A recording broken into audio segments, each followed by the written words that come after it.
जय श्री राधे। बंधु, एक सुंदर सा एक प्रसंग हम स्मरण कर रहे हैं आज कि एक सुंदर सा राज्य था जहाँ पे बहुत ही ऐश्वर्य संपदाओं से संपन्न राज्य था, परंतु उस राज्य की एक परंपरा थी कि 5 साल तक उस राज्य में कोई भी राज्य कर सकता था, परंतु 5 साल के बाद में उसी राज्य के आगे में भयानक वन था जहाँ पे बहुत हिंसक जीव रहते थे। तो वहाँ पे उस मनुष्य को, उस राजा को छोड़ दिया जाता था। इस भय के कारण कोई भी वहाँ राजा नहीं बनता था। एक बार उसी स्थान से एक महात्मा जी भ्रमण करते हुए जा रहे थे, तो उसी राज्य के सभी लोगों ने जाकर के महात्मा जी निवेदन किया कि बोले महात्मा जी एक काम करिए ना, आप भी इस राज्य के राजा बन जाइए।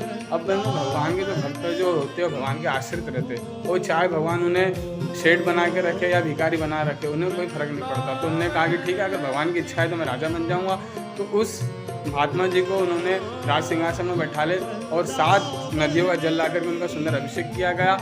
पंडित महात्मा जी जो थे उन्होंने 5 साल तक खूब अच्छे से राज्य किया, और 5 साल के जब 6 महीने बाकी थे, जब उन्होंने कहा कि राजा तो थे, उनका शासन में था सब कुछ, तो उन्हें राज कर्मचारी को आदेश दिया कि बोले सामने वाला जो वन है वहाँ पे तुम जाइए और वहाँ के जितने पशु पक्षी है वहाँ को वहाँ से हटा दीजिए और वहाँ पे एक विशाल शहर का निर्माण करिए। तो अब राज्य आदेश हो गया था, तो वहाँ के सैनिक लोग गए और वहाँ के जितने भी हिंसक जीव थे सबको भगा दिए और वहाँ विशाल उद्यान बना दिया गया, सुंदर सुंदर पार्क बना दिए गए, सुंदर सुंदर इमारतें बनाई गई।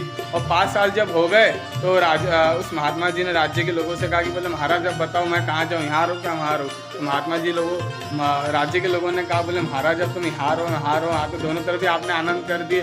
वैसे ही बंधु, इस कथा से हमें ये समझ में आता है कि इसके पहले जितने भी राजा बने थे वो केवल एक ही काम करते थे, 5 साल केवल भोग विलास में अपना जीवन बिता देते थे। इससे कारण के अंत में उन्हें मौत के घाट उतरना पड़ता था। पर महात्मा जी ने 5 साल तक आनंद तो करे, परंतु उन्हें ये भी सोच के रखे थे कि मुझे आगे में उस स्थान पे भी जाना है। इसी कारण उन्होंने क्या किए कि 5 साल को जो 6 महीने कम थे तो उन्होंने उस क्षेत्र का कार्य आरंभ करवा दिया और उसको अच्छा कराए, ताकि मैं यहाँ पे रहूँ, वहाँ रहूँ, कहीं पे भी रहूँ, मैं आनंद में रहूँ। ऐसे बंधु, हमें इस मानव शरीर जो हमें प्राप्त हुआ है, हम हमेशा इस मानव शरीर में नहीं रह सकते, हमें इससे उस परमात्मा श्री कृष्ण के पास में भी जाना है। इसीलिए हमें इसमें जितने साधन है, जितने हमें भोग सामग्री प्राप्त हुई है, उसे भोगते हुए हमें भगवान श्री कृष्ण का भजन भी करना है, ताकि हमें उस लोक में जब हम जाए तो जब हमें वहाँ पे भी सुविधा प्राप्त हो।